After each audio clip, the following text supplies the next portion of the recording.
अब जो गज़ल मैं पेश करूंगा ये गज़ल परवीन शाकिर की है।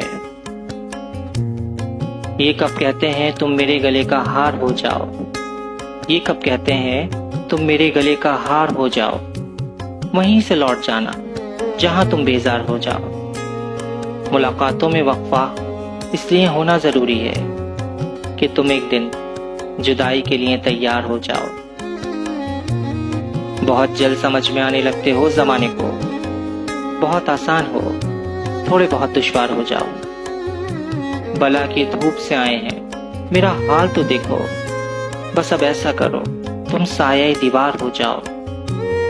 अभी पढ़ने के दिन है लिख भी लेना हाल दिल अपना, अभी पढ़ने के दिन है लिख भी लेना हाल दिल अपना, मगर लिखना तभी जब लाइक इज़हार हो जाओ। Thank you so much.